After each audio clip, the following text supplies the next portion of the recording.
Hey everybody, welcome and thanks so much for joining us. On today's episode of Convention On, Ryan and I sit down and chat with Suzanne Johnson, owner of Grace Financial Coaching. I think that last word is one of the most important parts of our conversation today, because Suzanne explains to us quite eloquently the difference between a coach and an advisor. Simply put, Suzanne is that person to help you up on your feet and to hold your hand through this process. She's not there to tell you how to spend your money and where to spend it. She's there to help you secure financial freedom and eventually independence. I gotta admit, I went into this conversation not really knowing what I was gonna talk to a financial coach about. Suzanne's personality combined with her attitude and her experience, she felt like a well of a conversation. The fact that we don't talk about dollars and cents today, I think is telling of how she does business. As we phrased it in the interview, it's a holistic mind, body, spirit approach to financial independence. I really had a great time talking with Suzanne today, and I encourage all of you, even if this topic isn't necessarily of interest, wait till you hear Suzanne talk about it. I think you'll gain some. Sit back, everybody, relax, enjoy Suzanne Johnson on Convention On.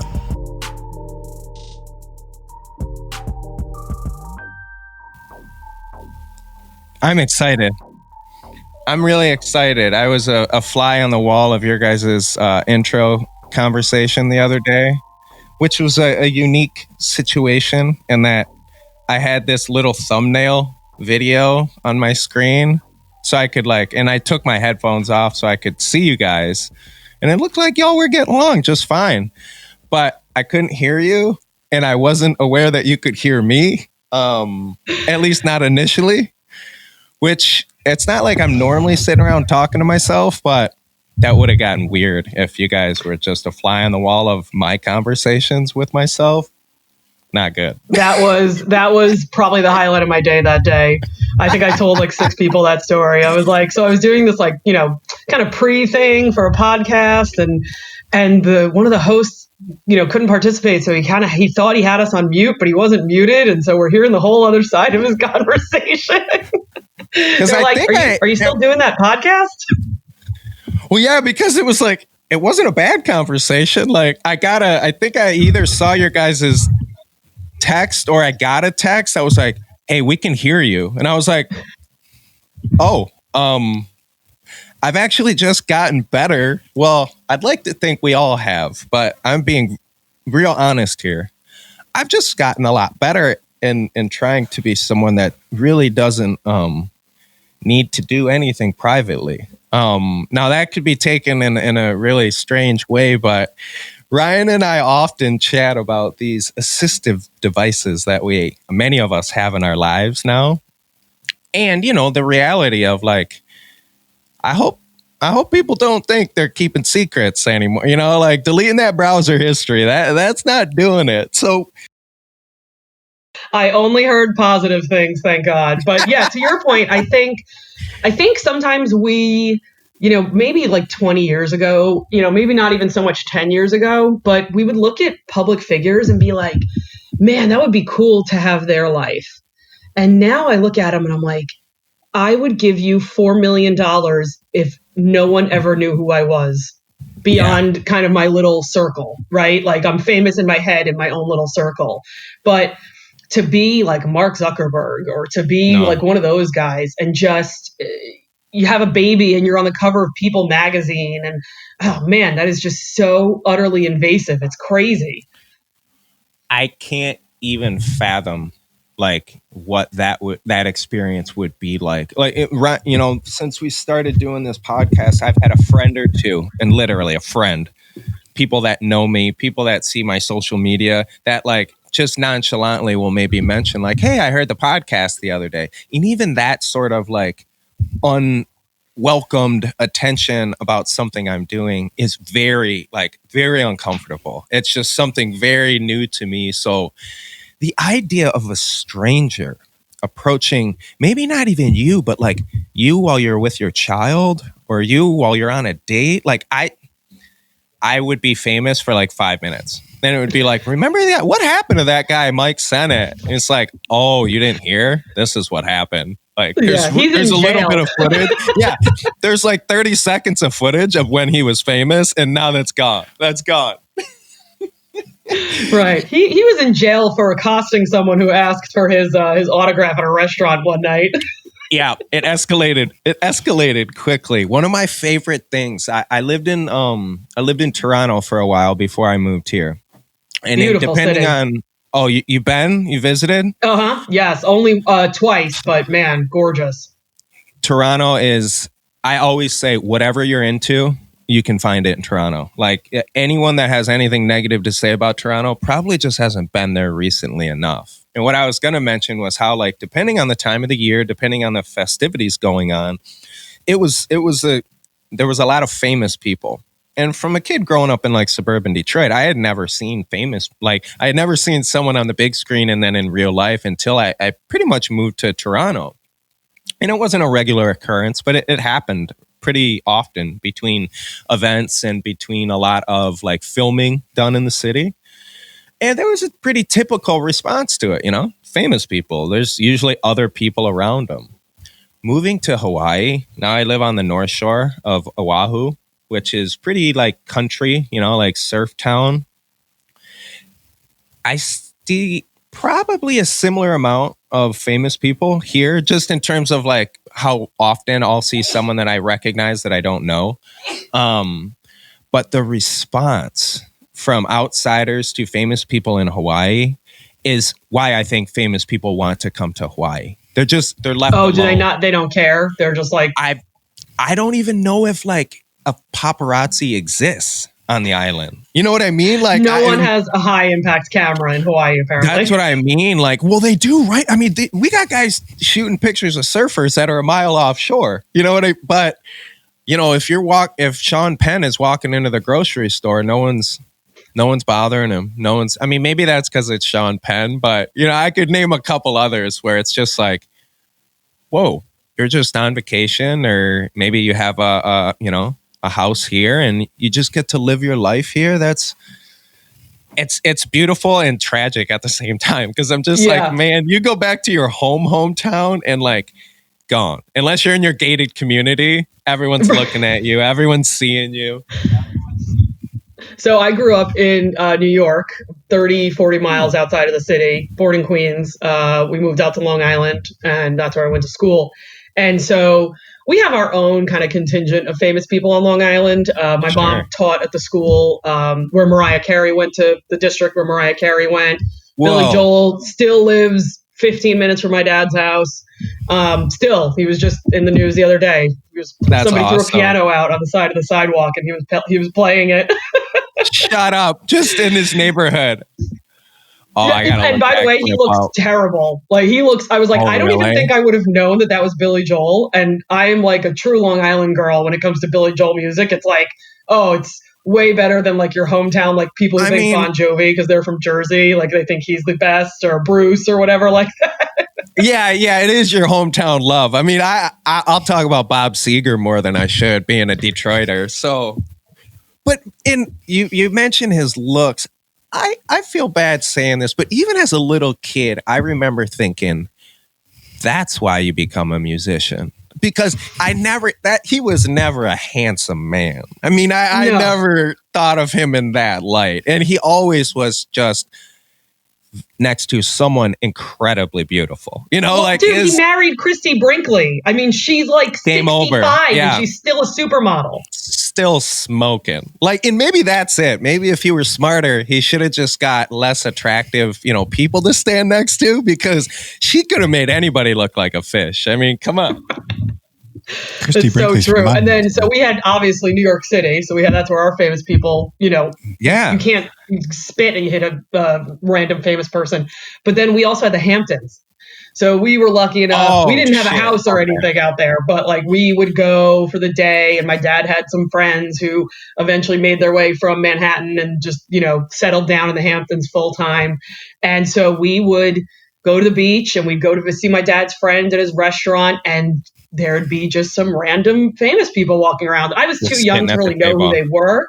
But a lot, my mom would be like, to my dad's friend, be like, was that just so and so, or was that just Susan Sarandon? That was Howard Stern? That was this is when Martha Stewart moves out there. Yeah. So it was pretty frequent. It's human to be affected by something that you forgot was human. You put it, the second it goes up on a screen, you forget it's a person too, and then you interact with that. I've had a couple run-ins with musicians to where I was just like, no, just keep walking. Just don't even say it. Like, it's just going to spoil. You like his music. You like her music. You don't need to get to know him or her. And like, right. They're probably not going to be super nice right now anyways, because you're some inebriated fan. Oh my God! Are you guys familiar at all with EDM music? Oh yeah, we're from Detroit. Okay, so of course. My sister was walking down the streets of. She was teaching in Brooklyn at the time, and she's walking down the street, and she's going one direction, and this other guy's going the other direction on the other side of the street, and it was Tiesto. Pretty big. And no one recognized him. And she started like losing her mind, runs across the street. God only knows if she looked both ways. Probably not. And she said, hey, she was able to talk and form words, and she got a picture with him. And it was, that's when impressive. She sent it to my mom, even my mom knew who it was because my sister was in love with this guy. And it was like, oh my gosh, how did you? This is crazy. I feel bad, but I feel I get Tiesto and the other, because he's a pretty good looking dude, right? Yeah, he looked good looking to me in the picture. Who's young, the other? But... There's there's the even younger guy. I think he's since passed. Is it Avicii? Is that another? I don't even know if that. Avicii.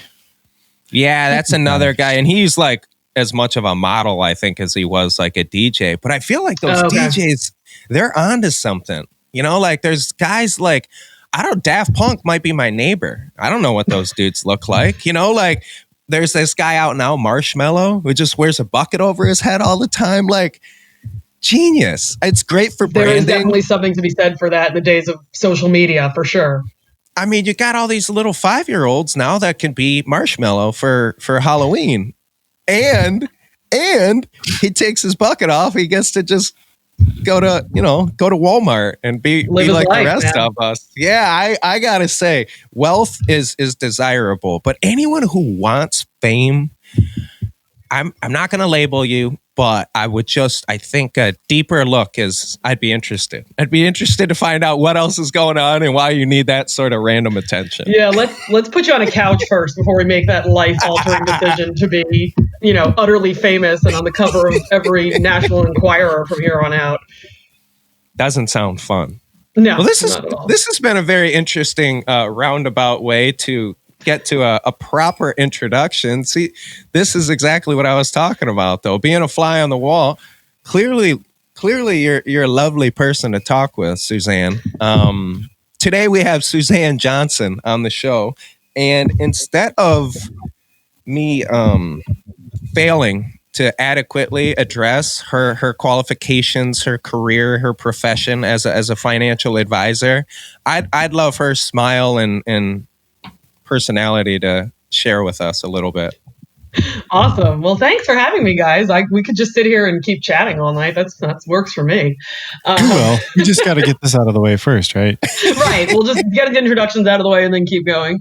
So I am Suzanne Johnson. I am the owner of Grace Financial Coaching, and I'm not a financial advisor. I'm a financial coach, and there is actually a difference. In the sense that I do not invest money for people. That's pretty much the main difference. Gotcha. In the US, you have to have your Series 6 for insurance, your Series 7 for advising and investing, and I don't have either. Been approached numerous times to get them because people said, you're really good at this. You should take it to that next level. But I like what I do as a coach. And what that means is by not having any of those licenses, those certifications, I'm able to talk to people about their entire financial picture. So I don't specialize in telling you the best mortgage rate and getting you the best rate and being your lender or your mortgage broker. I don't invest your money, and the only thing I can talk to you about is how Vanguard is doing with your target index fund. I like to be able to talk to people about everything because our financial lives are a matter of how everything's working together. And if one piece is kind of like out here and not working, but we don't have somebody looking at the greater picture, having a higher level vision of the whole thing, we can wake up in 20 years and that one part could really screw us over. So I think a good example is when people are house poor. And, you get so much pressure, especially when you're married. I don't know if you guys felt this, but like once you get married, it's like, gotta buy a house. You gotta buy a house. What are you doing? You're renting? Like you're evil. Renters are evil. Yeah. Why are you renting? Like that's terrible. It's just this societal thing that still exists. And one of my goals is to make sure people don't wake up house poor. To make sure that the mortgage is a certain percentage of their income. And there is a formula for that. And guess what? You probably didn't even know there was a formula for that because no one talks about this stuff. We don't learn this in our households and we don't learn this in school. And we talk about sex, politics, and religion in this country way more than we should be. And we don't talk about money and personal finance nearly enough. So that's kind of I'm going to step down off my soapbox now and sit back on my little yoga ball. And So that's interesting. Thanks for sharing. My financial advisor does all those things that you mentioned. And so like debt to income ratio, those types of things. And these are just like individual anecdotes, but could you help like clarify, like, I understand Series 6, Series 7 and the ability to like purchase shares, but when it comes to a planning perspective, and how we prepare, we're typically like programmed by our parents or whoever our, early life mentors were in that way. But do you, for matters of market investments, then you kind of like broker's the wrong term. You work with somebody else or you kind of refer to like a bigger box, I think this advisor might be good for you, or perhaps, that, Merrill Lynch style, Raymond James style investing is a better environment for you. Yeah. And I shouldn't pigeonhole all financial advisors. There are many financial advisors, usually privately, private small firms where they do a greater level of planning. The big guys usually don't. Believe it or not, a lot of my referrals come from people at Merrill Lynch and Edward Jones and Northwestern because they're trained to not waste their time doing a budget with a client. Yeah. They want you're talking about the like $300 getting put into the mutual funds every single month. They don't care if the person they don't care if the person has crushing debt over here. You're talking about life even be investing in retirement right? yet. So I shouldn't pigeonhole all financial advisors. The good ones do look at the greater picture for sure. But to your point, when I get my clients to a place where they are ready to buy and they have a decent down payment and they can qualify for a conventional loan versus a loan where the interest rate is adjusting all the time.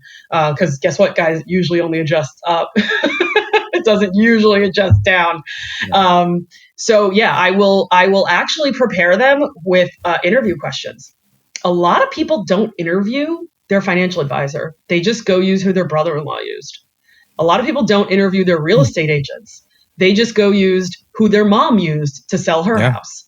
And so, referrals are great, but that person might not be the best one in the local area. We are in the middle of selling my dad's house in New York right now. He unfortunately passed away earlier this year. And we interviewed 5 agents before we found the one that we wanted to work with. And because the neighborhood that he's in is pretty specialized, it's a very small school district. And if we had gone with one of those first 4 people, the first 3 that we interviewed had never sold a house in that school district. And so that's but what they you were do all for referrals from nice people that we knew. So your services are finding those networks. I mean, I'm sure there's some conversation from what you learned from interviews and actually coaching people, but finding those networks for people in those categories that you mentioned: real estate, preparation for retirement, and then probably wealth. I don't know if it's wealth management, right? I also don't want to pigeonhole anybody, but that makes good sense. Yeah. And so I could hire you before I had enough money to hire some of those other services too. Exactly. And the ultimate goal is that about halfway through whatever time frame that I'm working with this client, we'll sit down and we'll say, all right, we're halfway through a year of working together, because that's, we decided to do for a full year because you had all these things going on. And I sit down and I say, all right, we're kind of at the halfway point. I'm not, abandoning you in 6 months. We can certainly continue working together if something changes. But now you guys kind of get an idea of what your budget looks like and where you needed to cut back and how to develop a sinking fund. A lot of people don't even know what a sinking fund is. And instead of waking up every 6 months and paying your insurance premium and going, oh, crap, I was supposed to save $100 a month every month and then pay my insurance premium every 6 months, and I forgot to do it, and now I got to pay it out of my savings. The goal really is to build that up over the 6 months. So basically, I sit them down at the halfway mark and I say, how do you guys know that you don't need me anymore? Because at this point, they've developed some good habits, or we've broken some bad habits. And now they kind of get the taste of, okay, we are feeling a lot less stressed out. We're not having this, there's a too much month left at the end of the money. And so they're able to envision what it looks like to either work together as a couple moving forward, or if it's a single person, to hold themselves accountable moving forward. Because my ultimate goal is that you guys, I don't want to work with you for the rest of your life. I don't want to be that personal trainer that you walk back into the gym in 5 months and you're 50 pounds heavier after I stopped working with you. Like, that's not the goal, guys. That's like, be free, be gone, leave the nest. Well, I love the way you described it, because admittedly, I see, it doesn't matter what the phrase is. If finance or financial is part of it, I have all these emotions and feelings, and I put you in a box because I don't like that box, and I'm scared every time I talk to people that do these things. So I'd like our audience to kind of hear this. I love that you refer to it and clarify that you're a financial coach. As you were describing it, it's like, yeah, like a financial, like personal trainer, like someone that's going to hold your hands until you get to a point where you can fly, and like, I know that's a little tacky, but I'll be honest with the audience. The first time, I'm 38 years old, I talked to a proper financial advisor this year. First time in my life. All right. I don't know. I guess that's the kind of thing. And like, the reason why I want to talk to the audience is it's never too late. I mean, it kind of is. So sooner than later, get that shit in order, but it's never too early. If there's one thing I would give my parents a little bit of flack about, it's that topic certainly wasn't discussed, as you mentioned. And the financial lessons are typically very difficult to learn. They're pretty painful. They're painfully experienced. I think my greatest benefit was starting with nothing. You know what I mean? If I would have started with a bunch, I probably would have made a lot of mistakes. But when you start with so little, there's less to play with. But I love the idea of, so I'm now in the 4th year of owning my own company. And I'm on my 5th accountant. So some of that is not my fault. Well, I'm just being honest. Like, so these are the struggles that I've personally experienced and the difficulties, because what I've regularly started each of those relationships with was, listen, I'm probably not going to make you a bunch of money as an accountant. My revenue isn't enormous. And I'm probably going to ask more questions than most of your other clients do. In other words, now is the time to reject me if you want to reject me. And I've had more than one say, okay, I reject you. I think, you know what? I appreciate us getting that up, because I say, if you're not ready to hold my hand, I understand it. But if you say you're going to, and then you run off, and for me, like, holding hands is like all those words you two were just talking about. Like, I don't know what the hell you're talking about. All I know is that I don't know those things. So I start to shut down. And it's just a very, I use the word too much, but it's a very intimidating environment. So anyone that comforts you in any way, shape, or form, if it's your mom, that's who you bring to that meeting. You know what I mean? And I love the idea, Suzanne, that no, this is what your business is based upon. You are interested in holding hands with the people that need their hands held, not making the rich richer. I mean, which I would assume is maybe a little bit more lucrative than the hand holding, but you're smiling. I feel like that must be there must be like a consistent level of return in what you do, just in teaching and like developing people, right?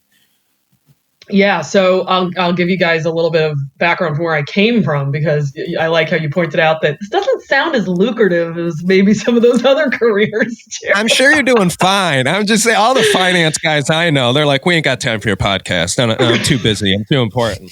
Okay, man. I get it. But yeah, so I actually started off, I worked for a professional hockey team for 12 years in New York.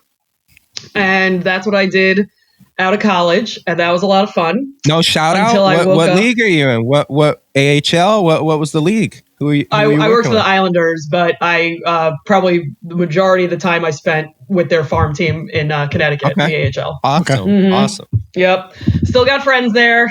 Oh man, what a nightmare sports. Anyway, that's all other podcast. A lot. What you see on TV is usually the only good part, huh? Yeah, and I don't recommend working. We were big baseball and hockey people, and I don't recommend working for one of the teams that you grew up loving, because when you know everything that's going on behind the scenes and how close they were to trading up for that next pick, because you're hearing it directly from the assistant GM, you're like, why, God, why? Why couldn't I have worked for the Rangers? I don't care about the Rangers. I think that goes, back to our earlier conversation about famous people, and just, there's a distance. Unless it's a loved one, everything else that you love, just keep it at a little bit of a distance. Usually seeing how the sausage is made, it doesn't make it taste better. It doesn't. No. Really quick story on that, though. I had two players. This was very, very early. I was an intern. I wasn't even out of college yet. I'm on Long Island, and we're at the draft party. And the Islanders had a super high pick the year before, so this year they didn't have a super high pick. So it wasn't like there weren't 3,000 people there, but there was still probably 1,000 season ticket holders and fans and stuff like that. Oh, gotcha. Two players who were appearing, signing autographs at a table during the draft party. And one of the players was a bit younger, and he's just making conversation with everybody that comes up to the table. And the guy next to him probably had about 8 or 10 years on him in terms of playing time in the NHL. And he's like, hey, he looks at me and the other intern. He's like, hey, we're going to take a break. I'm like, okay, just shut down the table. They walked over to the hallway where the restrooms were.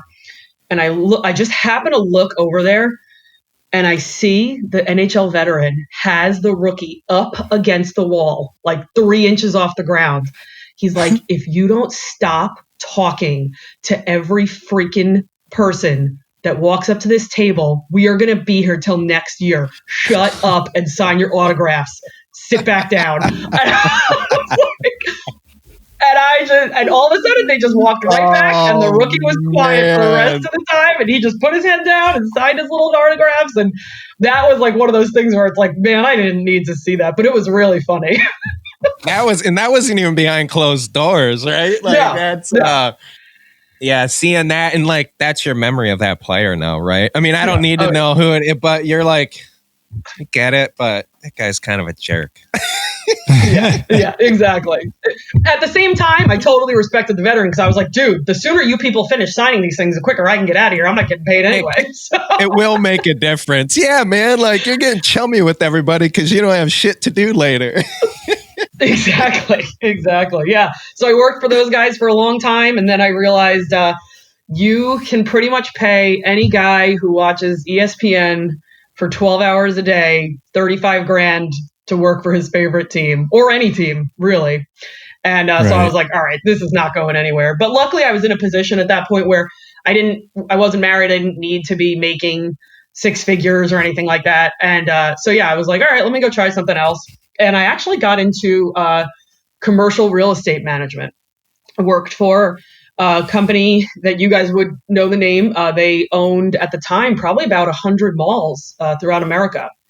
And I became the GM of a mall, which is basically like being a celebrity in like a little, town, because all the tenants know who you are. All the anchor store general managers know who you are. And if their roof is leaking, they're marching right into your office and they see you walk in the mall. And that's interesting. Yeah, I never thought about that position. Someone is in charge of the entire property, essentially, right? I mean, you're managing the entire property and all of the tenants within. Can I ask, was it in the region you grew up? Was it a facility you were familiar with before you got the job? Or? Yes. No, actually it wasn't. So the first place I worked, I got recruited away out of the hockey team. And in Connecticut, because that's where I went to college. And then they ended up asking if I would move back to New York because they knew I was from New York. So ended up moving back to Long Island, managing a mall that was not my, local mall rat hangout mall. Yeah, exactly. Thank God. That would be too weird, right? Yeah, that would be too weird. Right. This is the mall I used to come to, and it took me, 6 bus stops because my mom didn't want to drive us. And too many malls memories. are, I guess they're not now, but I assume in the time frame that you're talking about, malls are their own little societies in that way, right?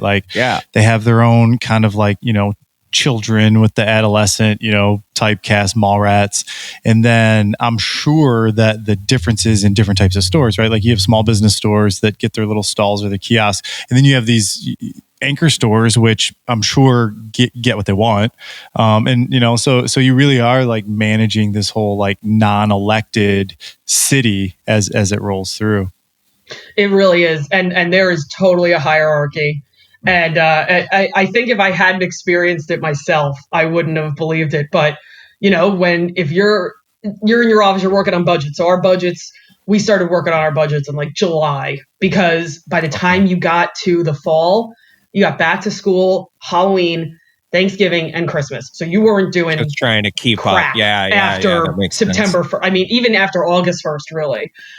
We weren't managing any of the sales, but we had to promote the sales. And so our marketing directors were tied up and things like that. So we did our budgets in June and July for the following year. And you better believe you got your door locked. It says, do not disturb. You've locked the doorknob, and your assistant knocks on the door and I'm like, go away.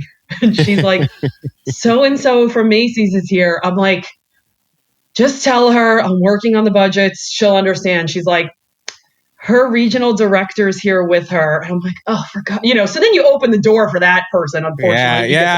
For thrown sure. off track. But if it's a mom and pop store, yeah, totally. You're like, oh, whatever, I'll deal with them later. It's true. There's a total hierarchy to it, because the mom and pop store is paying $3,000 in rent a month.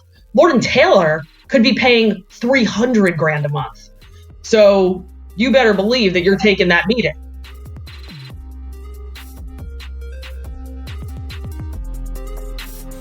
Did you know you could sponsor the Convention Not podcast and get your very own ad read by my sexy voice?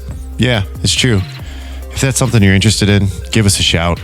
They're super cheap. They just help us offset the cost of the show. And we're pretty creative. So get at us.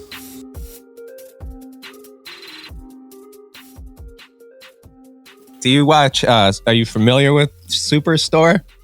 Oh. No, I haven't seen it, actually. Oh, Suzanne, you have to check it out. Oh, no.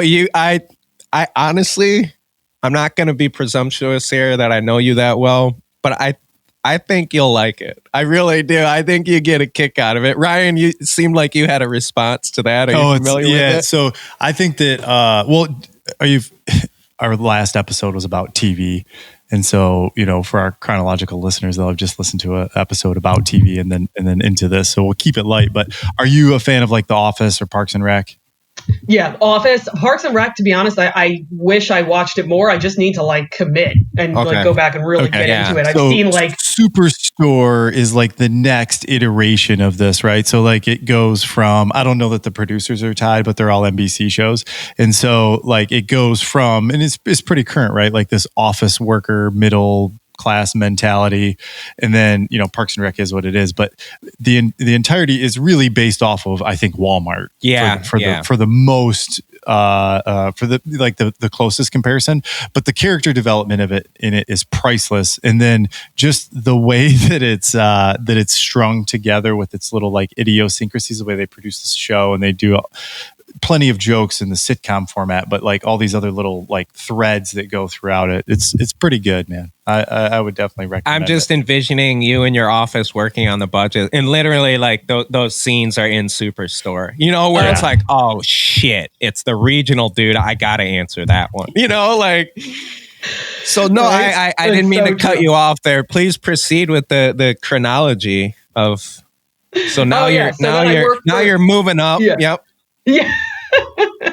I got to play around with, I always joke that they gave me $110 million, but they didn't hand it to me or anything. But I actually got to manage a property through $110 million redevelopment. Wow.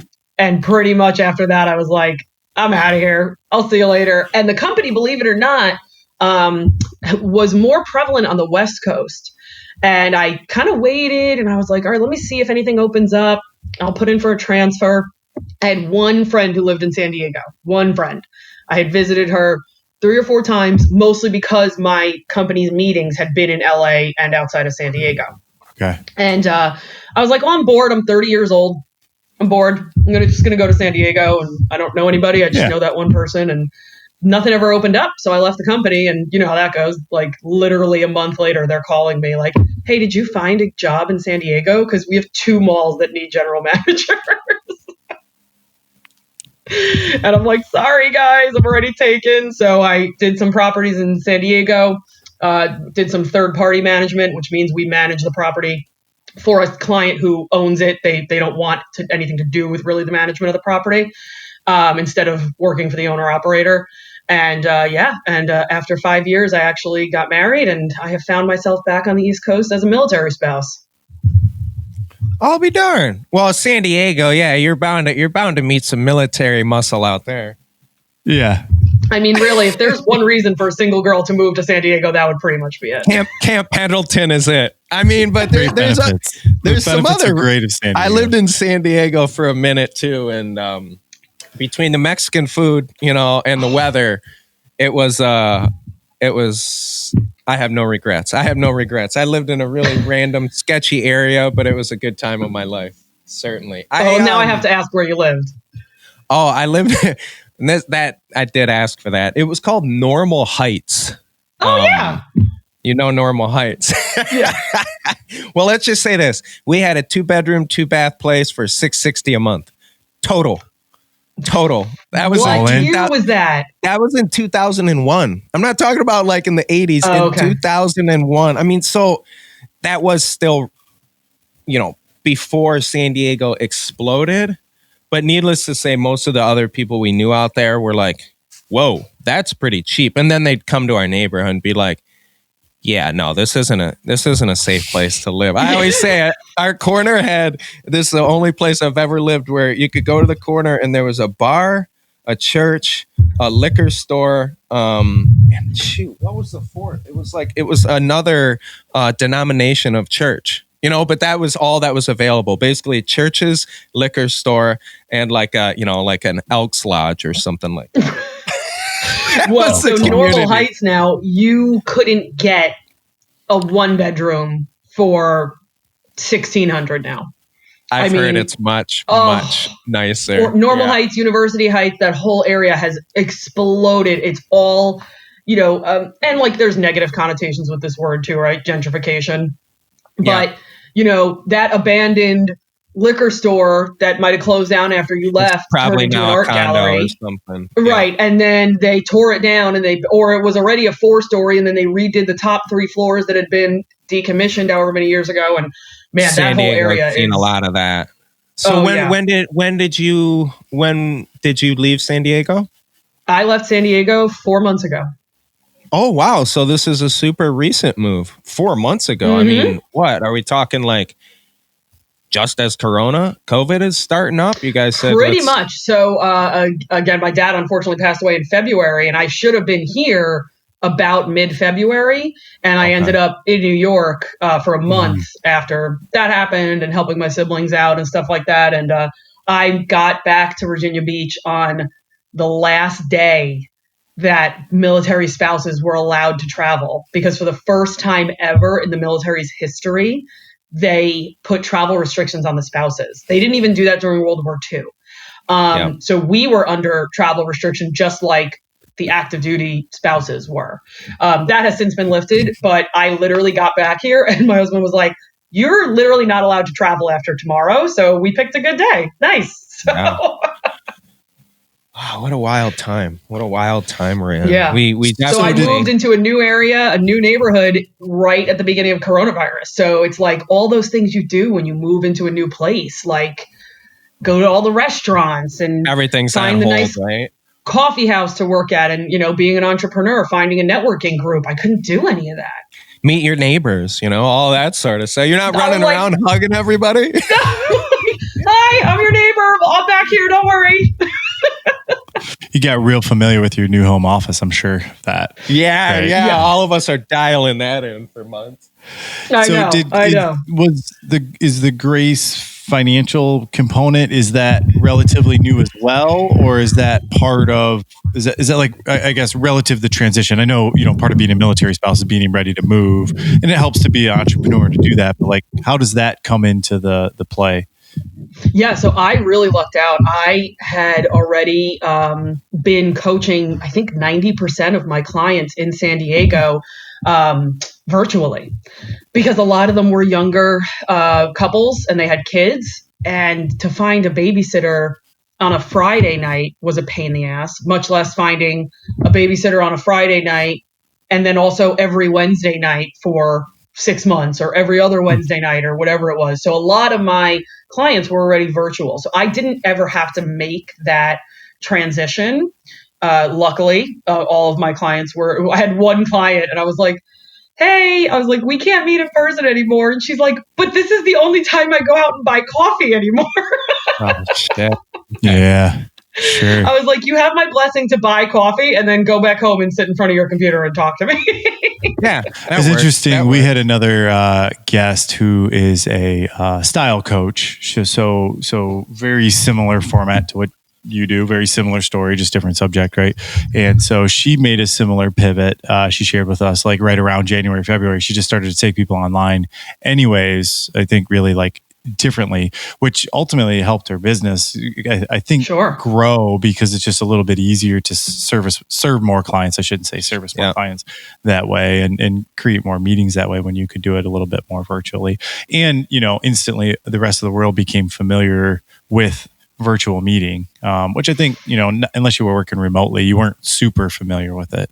Yeah. And I took a lot of, it's stereotypical, but coaches over the age of 50, who might not have been as familiar with the software or hadn't even used Calendly because they had their paper calendar. Now, I am a list person. I have a paper calendar. I need to see my life on paper so I don't forget anything. But it is also copied and, recopied again on my computer and on my cell phone, right?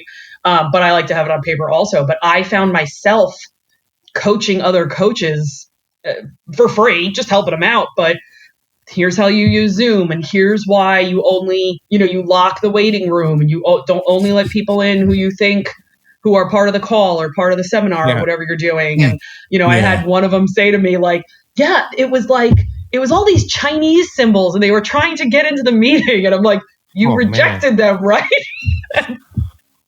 And sure enough, I guess they were like, in your world, the security measures are much, much more crucial. I would be, if someone tried to chime in on this, I'd be like, yeah. The more the merrier. Come on in. No, I'm just kidding.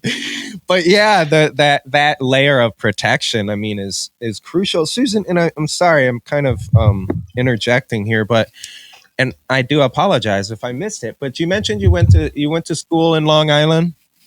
I went to school in Connecticut, grew up on Long Island. In Connecticut. Okay. So your first big gig though is with the Islanders. What is your degree in? Like what did you go to school for?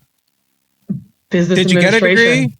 Okay. Yeah. So like business. So again, the 2000s most popular major. Pretty general.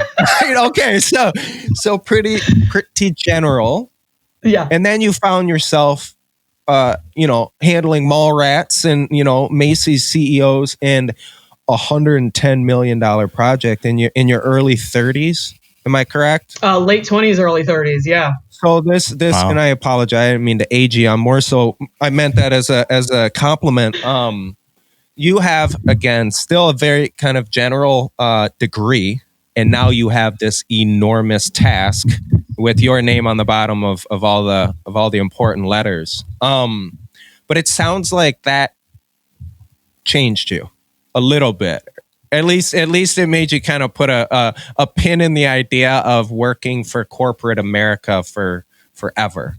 Even though I'm sure, there was some, and, I again, I did apologize for interjecting, but I would like to go back to that, what sounds like a bit of a pivot, right? Like that was a pretty life-changing experience for you, but not in a bad way. Like not No. as in a failure or anything like that. Like you did it, you checked that box. And when it was behind you, you were just like, I don't want to do that again. Like, is that fair? Or are there a little bit, you don't have to give us the details, but was there anything more significant? Were there any like actual cornerstones to that experience that you did pivot around? You know what I mean? Yeah. So it's funny that you mentioned that because I thought about this not too long ago. Working for a company where you're managing a location, and really it could be managing a Taco Bell. Like it doesn't have to be this, it could be anything, but you're your own, and it's not necessarily a franchise. You answer to somebody, but you're your own little boss. Your boss is somewhere in their regional office. When I moved to take over that big project on Long Island, my boss was back up in Connecticut, and he was dealing with the 3 centers in Connecticut, the other GM on Long Island who didn't really have her shit together. And I'm like, dude, leave me alone. Like, go annoy everyone else. And I think that was really me being like, I don't think I want to work for anybody anymore. I kind of just like answering to myself. And I didn't make that connection. Really, it's really funny you brought that up. I'm talking like a week ago. I was like, oh my gosh, I think I had a taste of being an entrepreneur. I had to make sure we stayed on budget, even though it wasn't my money, right? It was still a pile of money that I was responsible for. I had to make sure my facilities manager didn't overspend on the parking lot light remodel because he was like going to town on it. I got to reel him back in. I got to make sure my marketing director is not blowing the budget on the back to school display. I walk out there and there's like 18 lockers and all of these models. And I'm like, what did you just spend money on? Like these were real things that happened. Everything. And I got super annoyed when my senior GM would like butt in. I'd be like, man, dude, we're good. Like, unless someone's calling you and like we have a major like slip and fall in the parking lot, someone cracked their, I don't need you. Like, I'll see you later. Okay. So no, that's fair. It was kind of a foray into entrepreneurship, even though it wasn't my money. My name was on everything. To your point, I was signed off on every single thing that we paid for. We had a very antiquated payment system, and I literally had to click sign every freaking invoice that came in. It since got redone since then, but my name was on everything. And I think that was my first chance to be able to say, I don't really like answering to anybody else. I don't mind answering to myself, but I don't like answering to you people. You're annoying me.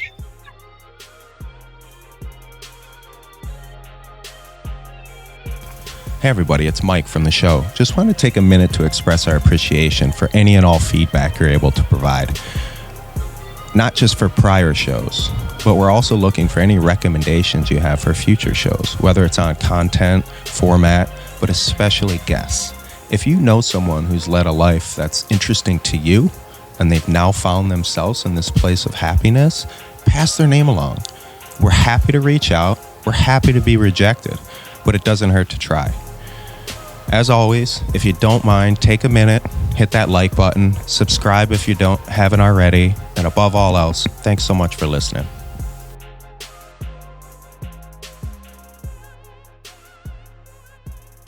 Yeah, well, you get the confidence that starts to come by experience, right? Like, especially at that age group, you're probably not yet like done painting your picture, even if you're like able to like make the picture, right? Like 30, it's early career at this point in time.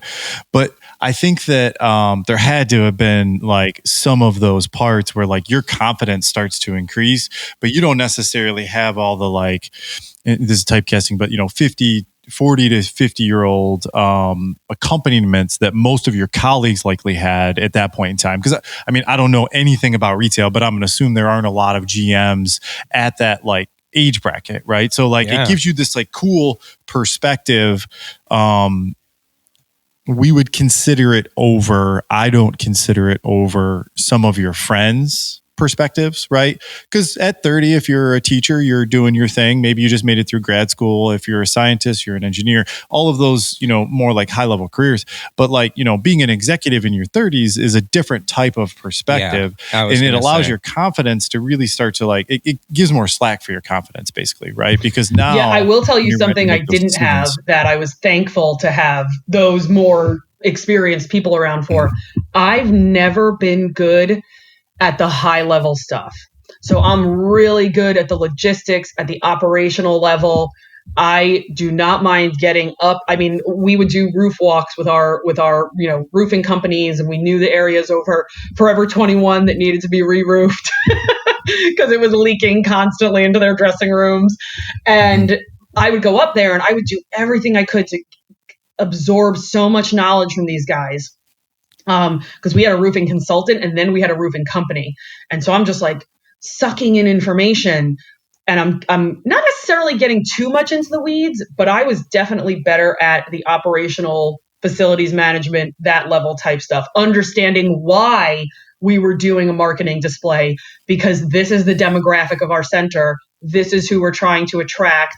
These are the new stores that are opening in the fall. So this is who we need to be pulling in. I really liked getting into that minutia that I think other people wouldn't like, but I was not a really good high level, this is where we're going to be in 10 years person. And so that was definitely a trade-off. And I had to, you get knocked down a couple rungs when you're 29 to 32 managing this center. And I'm glad I got knocked down those rungs when I did. Because now I'm able to, if you literally took me in college and said, you're going to run your own business, I'd be like, you're out of your mind. There is no way I can run my own business. I am still overdrafting my checking account. That's a whole other story. Yes, I'm a financial coach now. And I'm like, there's no way I could never run my own business. I would never make a profit. I would be terrible at it. And here I am. So yeah, there was really good parts about kind of that baptism by fire at that age. But then there was also really good parts about like, okay, I don't know what I'm doing. I need to lean on those people who have been here and can see the bigger picture and aren't so obsessed with like what type of HVAC unit we're putting on top of the roof. So do you have mentors today? Like, it's a little bit of a pivot. We're getting towards like the end of the show here. This is a really cool conversation. We try to be sensitive to an hour's worth of, jibber jabber, but what you just described is like being aware that you needed mentors, right? And so whether you had that awareness then or, probably close to a decade later, again, not trying to like get into the age bracket things, but like, you've advanced beyond that. How do you fulfill those roles today? Because it's not safe to assume that you know everything, right? Oh no, yeah, that would be awesome if I knew everything. I'd probably be making a lot more money. But no, yeah. So I think the old adage of every good therapist or every good counselor has their own therapist, it 1000% pertains to coaches. I actually just had a consultation with a personal trainer who I know personally last week, and he mentioned his personal trainer. So it's like, if you're in the business of coaching, developing, helping people with their habits, helping people with discipline, you need that also. So yes, sure. I am part of a coach's accountability group. I have my own one-on-one coach. Luckily, the program, once I completed the financial coach training, they gave you an option to kind of pay a very small monthly fee, but stay on and get the continuing education through the company that provided the training. And so I chose to do that. And just having access to those like few hundred coaches on Facebook in our little private group, I mean, I can literally go on there and say, all right, I'm not giving the name of a client, but here's the logistics of what a potential client's dealing with. And I don't know anything about this. For example, I have a client right now who's in her late 60s and super concerned about how her Social Security is being impacted by the fact that she's taking unemployment right now. And so I knew a little bit on the topic, enough to be dangerous, but I really wanted to drill down into her question. So I reached out to that board, bam, found a coach who literally, she just retired from the Social Security Bureau. Like, that was her job. Wow. Yeah. Got on the phone with her, got on Zoom with her for 30 minutes, got the questions answered. I mean, you can't know everything. You just can't.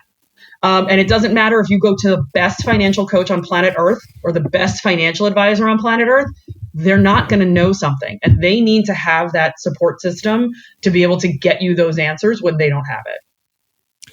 It's a funny thing. As a consultant, I think the longer you do it and the better you become at it, the more readily prepared you are to say, this isn't my wheelhouse. That's not what I do. But you know what? I know somebody that does it. It's tough. People start labeling you as an expert when you're 28, 29, 30 years old. You're just doing your best to keep up. You know what I mean? Yeah. And that's the reality. Most of us aren't experts at breathing by the time we're 29, 30 years old. You know what I mean? Like, you're not an expert at nothing. But yeah, I had a call with a client the other day, and I don't talk about what I do a lot on the podcast, but like, I'm a consultant and I do expert witness services for forensic engineering. And I used to spend a lot more time talking about what I can do. And it may not be the best sales approach, but I tend to talk a little bit more now about what I can't do and acknowledge that, like, hey, there's a couple other people, they're at this level. I have their numbers. They're people I consult with regularly, and they're people I'm striving to be. Suzanne, and sorry to shift it a little bit here, but I was giggling at your description of that development, and Ryan spoke before I could and brought up your mentors, and I feel like the three of us certainly share at least one thing in common. That's a fondness for control. And I don't mean that in a negative way. That's not that is a shared trait amongst many entrepreneurs. And I think the other side of that coin is, like, I'm not real keen on many types of authority. I'm okay with them existing as long as they kind of keep their distance from me. But is a mentor just like a chosen authority? Like, is that, because the second you call someone a mentor, they can tell you suck and they can tell you what to do. And you're like, my mentor is right. But anyone else that tells me I suck or what to do, usually I'm like, well, you didn't hear me. I don't suck that bad. It's funny. And the more guests we have, I'm really learning to appreciate, obviously, each and every one of y'all is unique. But there's a level of confidence and some courage in coming on a podcast and talking to a couple guys you've never met before. But then to go one step further and to talk about yourself and to talk about your services. Suzanne, if I was someone who, like I described earlier, is very intimidated and overwhelmed at the notion of the conversation, how do you break down that barrier? How do you tell the story about overdrafting your bank account? Like, how, if you wouldn't mind getting a little vulnerable with your financial personal experiences, or maybe just one, if you have one of those to share. Yeah. So I left college with not a ton of student loan debt, less than $20,000, which by today's standards is, I basically had no student loan debt. Yeah. It's nothing. The average person I get when I get a lead in my inbox for my website has 6 figures of student loan debt. So to walk out of college, better then. To walk out of college with less than 20, that I should have paid that stuff off in 5 seconds. Don't go to college, kids. Serious. The real moral here is serious. Don't go to college. The moral is no. I'm with you guys. I'm totally with you. Happiness, success, and wealth have very little to do with college. No, period. I'm 100% with you. So I left and didn't have a lot of student loan debt, but my parents were really good with money, and it never landed. It just never connected. It never fired from one synapse to the other, whatever you want to call it. It just never landed inside of me. Or maybe it was here, but it wasn't in my heart. It was in my head, but it wasn't in my heart, or it was in my heart, but I didn't understand why in my head. So I focus a lot now with people who are scared about that on what are your whys? Like, okay, you don't want to be here. You don't want to talk about this. Like Mike's like, sweating to death as we have our consultation. And I'm like, well, you're the one who set it up. Like, what the hell are you doing here? Like, why are we talking right now? So there must be some reason why you reached out. And the answer could be my wife made me do it. Yeah. And that's an honest answer. And my initial consultation, I literally purposefully never bring up numbers. People will show up with a notepad in front of their face like this. Okay, what do you need to know? Here's how much debt I have. Here's all the numbers. And I'm like, put the piece of paper down, guys. Close the Excel spreadsheet. Put down the budgeting app. What was money like for you growing up? Okay. And that's how we start. That's how I start every initial consultation. Does everybody sign on as a client? No. But I mean, you guys know that. You're business owners.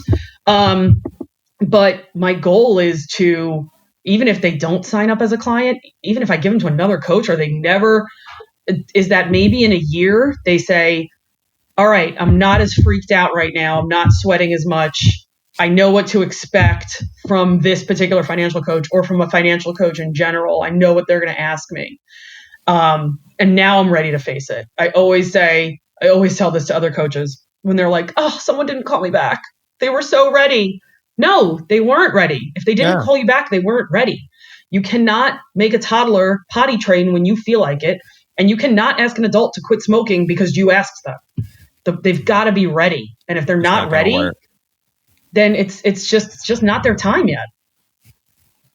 I like that. It's like a holistic, like a whole mind, body, spirit approach to financial independence, and like, this is just the first step. This is the first step.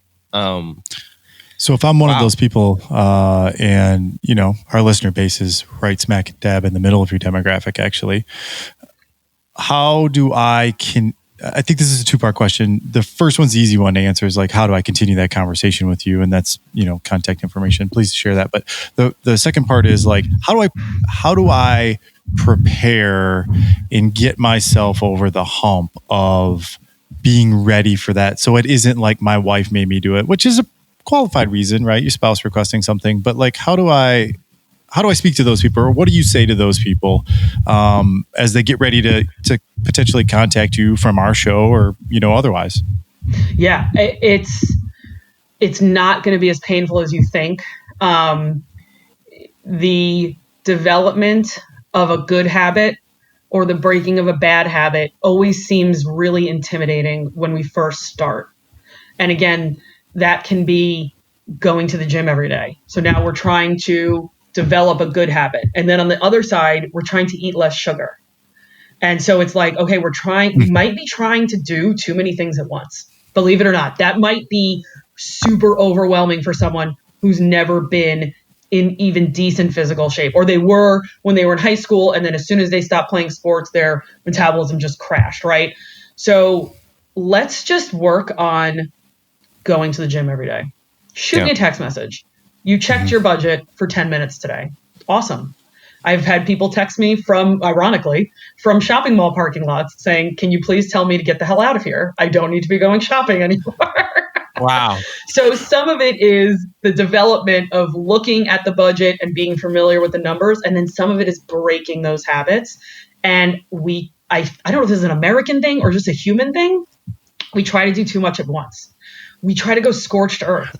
We try to go to the gym every morning. We try to wake up at 4, meditate for 30 minutes, go to the gym at 5, not eat sugar the entire day, and then only have green vegetables for dinner. Like, that's literally not going to happen for more than How else am I going to look like everyone on Instagram, Susan? I don't think that's a very graceful process. Like, really, to use, and maybe that's the title of this episode, is graceful process, right? So like, we lie to ourselves often in dark corners of our mind, right? And so like, look, let's do a different show and record about speculations on that, because none of us are educated enough to do it, but are experienced enough to understand that. I know I got dark shadows in my mind, but what I do think, and observationally, what I see a lot of times is that it's easier to find and walk away from those corners than it is to think about like what the ROI might quite literally be.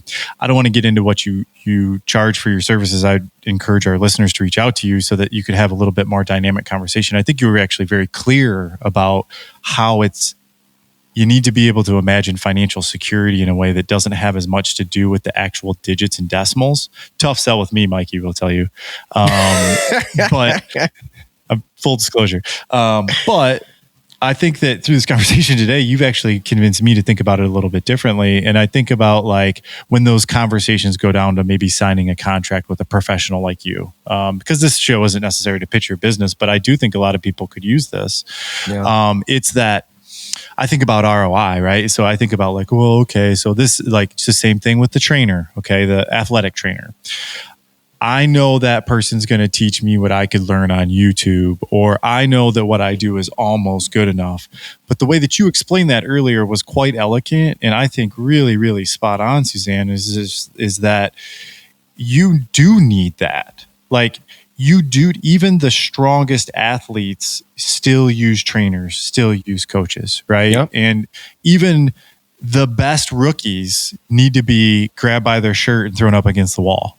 And like, that is like a human thing. That's not so much of like, you know, we picked on these industries. We have some cool laughs about that stuff, but like, that's a human thing to have that like tribal deal. And the thing is, like, if you don't have to, you don't have it, you have to pay for it, or you have to engage somebody so that you can get to the point of, and I'm going to shut the hell up because I've been talking for a minute, but like the very real ROI of like sitting in the shopping mall when you know you have like a retail therapy challenge or whatever people call that, right? I always thought that term was funny, retail therapy.